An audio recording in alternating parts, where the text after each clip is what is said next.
বেশি বেশি দরুদ পাঠ করার ফজিলত। আল্লাহর নৈকট্য লাভ হয়, পাপ মোচন হয়, দোয়া কবুল হয়, মর্যাদা বৃদ্ধি পায়।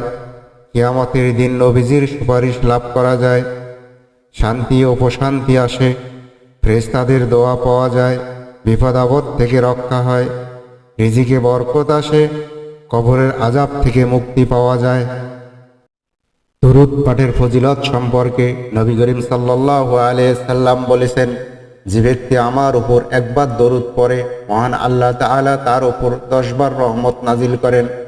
এছাড়াও অন্য বর্ণনায় নবী করিম সাল্লাল্লাহু আলাইহি সাল্লাম ফরমান, যে ব্যক্তি আমার উপর একবার দরুদ পাঠ করবে আল্লাহ তাআলা তার উপর 10টি রহমত নাজিল করবেন, 10টি মর্যাদা বৃদ্ধি করবেন, 10টি গুনাহ মাফ করবেন।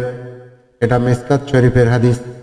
এছাড়াও যে দরুদগুলো পাঠ করতে হয় সাল্লাল্লাহু আলাইহি ওয়াসাল্লাম, দ্বিতীয় হচ্ছে আসসালাতু আসসালামু আলা রাসূলিল্লাহ, তৃতীয় হচ্ছে আল্লাহুম্মা সাল্লি ওয়া সাল্লিম আলা নাবিয়িনা মুহাম্মদ, চতুর্থ হচ্ছে আল্লাহুম্মা সাল্লি আলা মুহাম্মদ আল্লাহুম্মা বারিক আলা মুহাম্মদ, পঞ্চম হচ্ছে আল্লাহুম্মা সাল্লি আলা মুহাম্মদ ওয়া আলা আলি মুহাম্মদ।